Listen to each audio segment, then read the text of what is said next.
नमस्कार विद्यार्थी मित्रांनो, आजच्या व्हिडिओमध्ये आपण नीटसाठी लागणारे ड्रेस कोड आणि ॲडमिट कार्डबद्दलच्या सगळ्या माहिती घेणार आहोत। हा व्हिडिओ शेवटपर्यंत नक्की बघा, कारण एक चूक आपल्या एक्झाम हॉलमध्ये खूप महागाची पडू शकते। आता आपण बोलूया ड्रेस कोडबद्दल।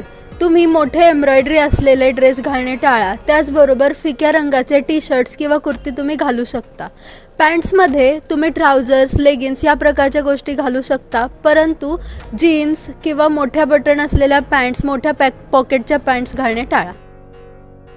तर आता आपण मुलांच्या ड्रेस कोडविषयी बोलू। मुलांच्या ड्रेस कोडमध्ये तुम्ही नॉर्मली टी शर्ट व्हाईट कलरचं असेल तर अजून प्रेफरेबल उत्तम, पण जर का नसेल तर लाईट कलरचे टी शर्ट्स, फक्त त्याच्यावर काही प्रिंटेड लिहिलेलं नसावं। आणि जर का तुम्ही पॅन्टविषयी बोलता तर ट्राउझर्स, नंतर आपले जीन्स ह्या गोष्टी टाळा। मोठे खिसे असलेले नाहीतर काही लोखंडाच्या वस्तू असलेले तशा गोष्टी असलेल्या टाळा।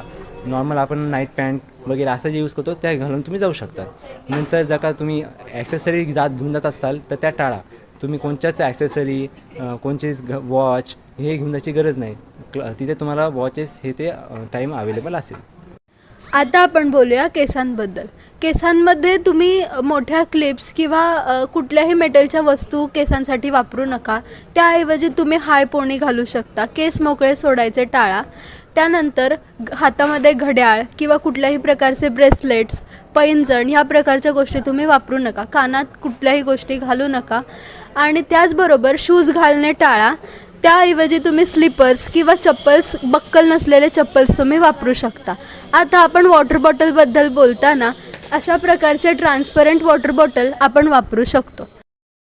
तर आता आपण बोलू की तुम्हाला कोणत्या गोष्टी सोबत न्यायला हव्यात। जसं की तुम्हाला ॲडमिट कार्ड, एक आयडेंटिटी प्रूफमध्ये तुम्ही काहीही जसं की आधार कार्ड, पॅन कार्ड नेऊ शकतात। सोबत तुम्हाला तुमचे 3 पासपोर्ट साईज फोटो आणि एक पोस्ट कार्ड साईज फोटो असला पाहिजे। जर का तुमच्या सेफ साईडसाठी ठेवायचे तर तुम्ही 3च्या ऐवजी 4 पासपोर्ट साईज फोटो नेऊ शकता। इमॅन्युअल अरसार आयुर्वेदिक मेडिकल कॉलेज आणि हॉस्पिटल यांच्याकडून 3 तारखेला होणाऱ्या नीट परीक्षेसाठी तुम्हाला खूप खूप शुभेच्छा। धन्यवाद।